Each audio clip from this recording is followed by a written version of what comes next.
Сәлеметсіздер ме? Мен Ахметбек Мариям Наурызбай қызы. Бүгін сіздерге 5 кеңес арқылы әдемі сөйлеп, жұрт назарын өзіңізге қаратып, қалай еркін ойыңызды білдіруге болатыны жөнінде айтатын болам. Карантин уақытында көбісі өз жұмыстарынан айырылып, болмаса жалақылары қысқарылып, басқа жұмыс іздеумен болды.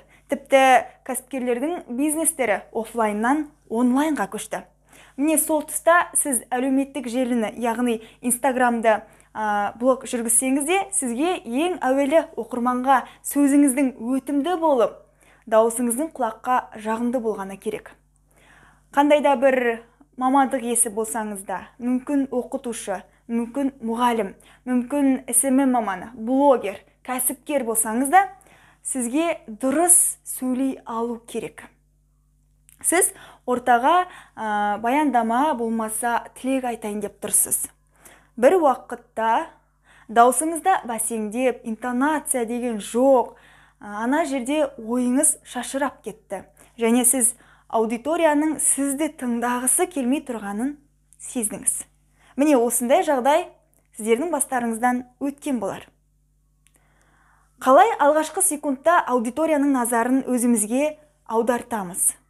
Мұның белгілі бір анықталған әдіс-тәсілдері мен техникалар арқылы сіз көпшілік ортада өзіңіздің ойыңызды еркін жеткізіп, әдемі сөйлеп шығасыз. Ең әуелі сөзіңізді, ойыңызды әдемі жеткізу үшін, жұрттың назарын өзіңізге қарату үшін, әрбір сөйлеуіңізде ең әуелі ырғақ болу керек. Мәселен, теңізді алып қарасақ, ол кейде шапшаң, жылдам, сондай бір буырқанып толданған кезде жағаға қарай кемені болмаса адамды лақтырып жіберіп, сондай бір алапат күшке еніп кетеді. Ал кейде ол сондай жай, баяу, ырғақпен тербетіліп тұрған кезде сол көрініске қарап сіздің жаныңыз да бір тыныштық табады. Міне бізге сол секілді теңіз секілді ырғақпен сөйлеп үйренуіміз керек. Егер сіз тез-тез шапшаң сөйлейтін болсаңыз, сіздің сөздеріңізді аудитория тыңдағысы келмейді, өйткені барлық адамдар тез-тез шапшаң ойлана алу қабілетіне емес, және сізді тыңдаудан бас тартады.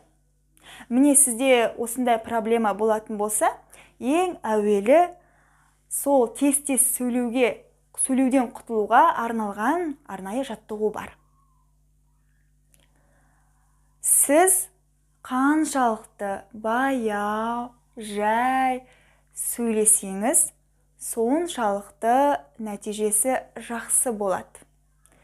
Яғни, көпшілік ортаға шыққанда, баяндама болмаса тілек айтқан кезде, және сізде қанша жерде қобалжу пайда болса да, ең әуелі өзіңізді қинап тұрып, баяу сөйлеңіз.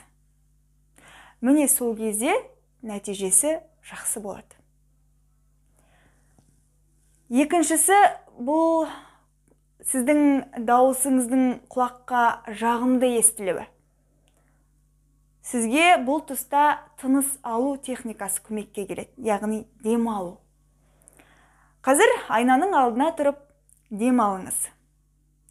Егер сіз дем алған кезде, мына көкірек кеуде тұсыңыз көтерілген болса, онда сіз қате тыныс алып жүрсіз.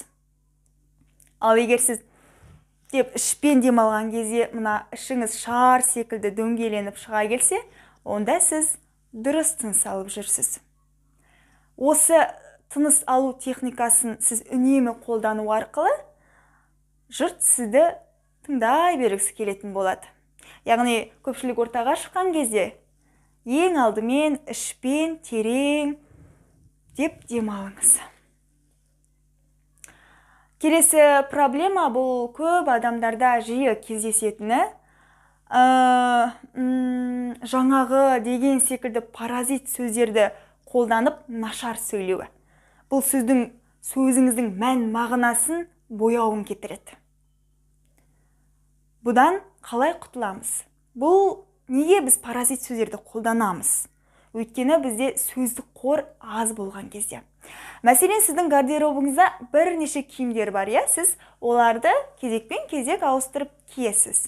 Ал егер сізде 2 ұштық киім болса, сіз оның біреуін жуып қойдыңыз, ал енді екіншісінде белгілі бір келеңсіз оқиғалар болып, жыртып алдыңыз, болмаса кірлетіп алдыңыз. Енді сіз не істейсіз? Сіздің өңіңіз жұпыны болып, болмаса жалаңаш қалдыңыз. Міне сол секілді сіз ортаға шыққанда айтып жатқан сөздеріңізді ұмытып қалдыңыз. Кейін әлгі сөздердің балама сөздер, яғни сізде сөздік қор болмағандықтан, сіз ана жерде абдырап, сасып, ұялып, жерге кіріп кетердей бетіңіз қызарып кетеді. Сондай бір жағымсыз ситуацияға тап боласыз. Яғни сіздің жеткізгіңіз келіп тұрған ойыңыз жұпыны болып, жұтаң болып, жалаңаш қалады. Міне, сондықтан осындай проблема болмас үшін сізге өте қарапайым кеңесім бар. Күніне 5 синоним сөздерді жазыңыз. Ерінбеңіз, жазыңыз. Мәселен, әдемі деген сөзге әдемі, көрікті, сұлу, ажарлы, көркем деген секілді, немесе батыр, батыл, өжет, ержүрек, қайсар деген сияқты. Осылай 5 сөзді алып, сол 5 сөзге синоним сөздерін тауып жазыңыз. Келесі проблема бұл сөзіңіздің өтімді болуына кедергі келтіретіні дыбыстарыңыздың анық естілмеуі. Яғни жақ, ерін, тіл, ауыз қуысының дұрыс жұмыс жасамауы салдарынан, яғни жалқау болуының салдарынан сіздің дыбыстарыңыз анық естілмейді және де сөздеріңіз желініп, әріптеріңіз жұтылып қалады. Байқайсыздар ма? Мысалы, опера әншілер мен әртістерді көрсеңіздер, олар ауыздарын ашып сөйлейді. Ондағы мақсат маржандай тістерін көрсету емес, ең негізгі мақсаты халыққа сол өздерінің жеткізгісі келген ойларын жеткізу мақсатында. Яғни дыбыстарының анық, нақты естілуі үшін. Міне осы сөйлеу аппаратын дұрыс жұмыс жасату үшін сізге қазір өте қарапайым тәсілді көрсетемін. Ең әуелі бұл тіліңізбен екі жаққа қарай итересіз, яғни міне былай.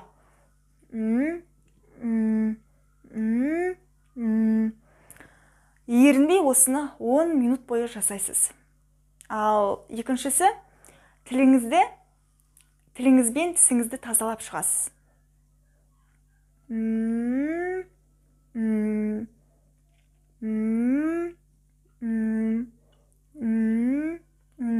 Яғни оң жаққа 5 рет, сол жаққа 5 рет.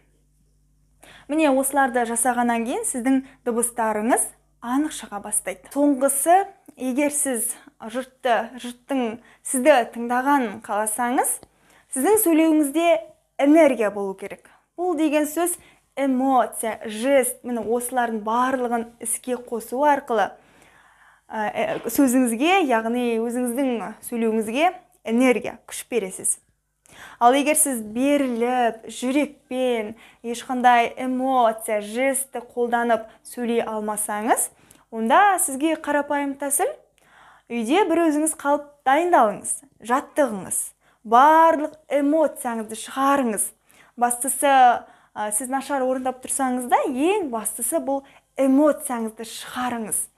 Ашуланып, жылап, күліп, қуанып, осылай сөйлеу арқылы сіз өзіңіздің жаңағы әртістік қабілетіңізді оятасыз. Егер сіз бір қалыпта сөйлейтін болсаңыз, аудитория ұйықтап кетеді.